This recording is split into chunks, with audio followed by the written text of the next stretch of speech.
შეიძლება დღეს მე ვიყო რეალიზებული რაღაც ჩემი პროფესიონალური კუთხით, მაგრამ ამავდროულად ვთვლი რომ მაქვს ძალიან ესეთი მყარი საფუძველი იმისთვის ჩემი მცირედი უნარებით კომუნიკაციის, ადამიანებთან ურთიერთობების, წარსული მოღვაწეობის გათვალისწინებით, რომ საზოგადოებრივად აქტიური ვიყო და ამით ამ ამპლუაში ვემსახურო, გამოვხატო მსახურება ჩემი ქვეყნის და სამშობლოს მიმართ.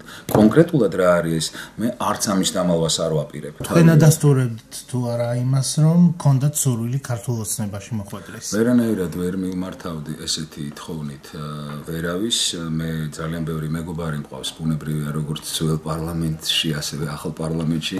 ძალიან ბევრი მეგობარი მყავს როგორც უმრავლესობაში, ასევე უმცირესობაში. ბუნებრივია ვხვდები ადამიანებს და ვცვლი მათთან აზრს და პირველ რიგში ვხვდები ისეთ ადამიანებს, რომლებსაც აქვთ გამოკვეთილად ჯანსაღი დამოკიდებულება პროცესების მიმართ და ვერ ვურთიერთობ ისეთ ადამიანებთან, რომლებიც ესე ვთქვათ რევანშის სულისკვეთებით ან რაღაც სამაგიეროს გადახდის სულისკვეთებით ან კიდევ პოლიტიკური კონტექსტიდან ამოვარდნილი შინაგანი კულტურის მომენტებით, უბრალოდ პოლიტიკური კულტურის არქონით უძღვებიან პროცესებს. ასე დროს ყოველთვის მიმდინარეობს აზრების გაცვლა, ბუნებრივია, მე ვამბობ ერთ რამეს. მე ყველას ველაპარაკები ერთ რამეზე, რომ ჩემი ამოსავალი არის დავიცვათ 1 ოქტომბრის მონაპოვარი. მე თითი რამბებს ვერ ვუმღერებ ვერც ერთ ლიდერს, ვერც მეორე ლიდერს. ეს არ არის ჩემი ესე ვთქვათ შინაგანი მდგომარეობა. მე მაქვს უფრო გამოკვეთილი პოზიცია. 1 ოქტომბრის მონაპოვარი გახლავთ ის, რომ ადამიანებს არ ეშინიათ ესე ვთქვათ მიყურადების, მოსმენების, შიში, ტერორი გაქრა, მაგრამ ეს ყველაფერი არ არის არც მხოლოდ ერთი პიროვნების რომელიმეს მონაპოვარი. ძალიან დიდი როლი ითამაშა რა თქმა უნდა ამ ყველაფერში გამოკვეთილმა ლიდერმა, მაგრამ საბოლოო ჯამში ეს არის ამ ლიდერთან ერთად და უпростоრედ ხალხთან ერთად ამ ლიდერის თუ ლიდერების მონაპოვარი. გეტყვით ერთ რამეს, რომ აბსოლუტურად მხარს უჭერ 1 ოქტომბრის მონაპოვარს და მინდა 1 ოქტომბრის მონაპოვრის დაცვისთვის ვიბრძოლო. მაგრამ ვიბრძოლო არა მაინც და მაინც პარტიული პლატფორმიდან და აუცილებლად ესე ვთქვათ პარტიული მექანიზმების გამოყენებით.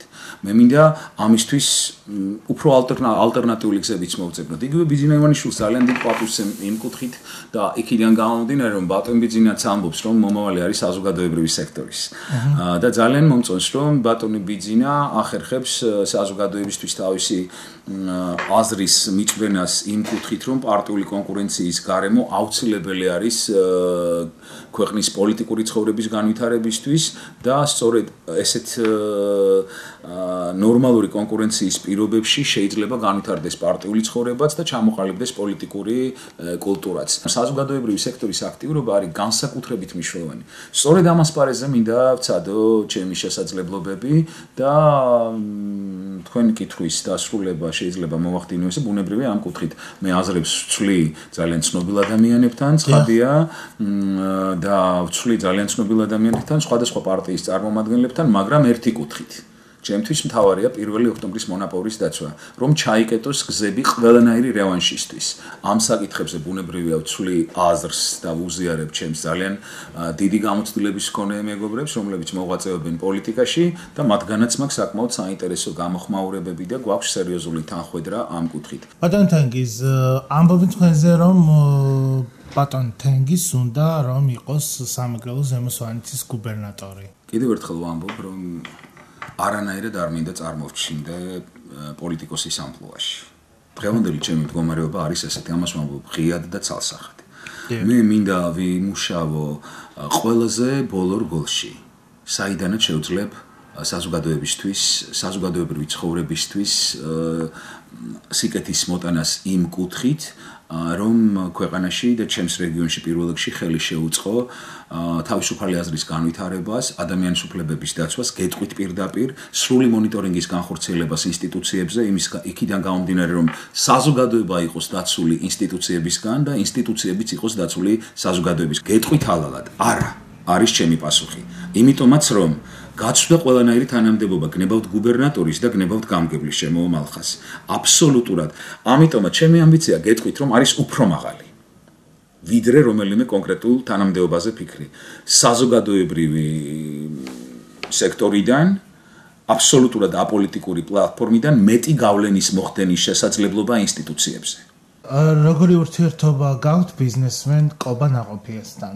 ანუ არის თუ არა თქვენ შორის თანამშრომლობის მომენტები? ყობა ნაყოფია არის ძალიან ღირსეული ადამიანი, ჩემი უფროსი შვილის ნათლია. ყობა ნაყოფია გახლავთ ჩემი სტუდენტობის მეგობარი, მე ძალიან ღია და გახსნილი ვარ საზოგადოებისთვის.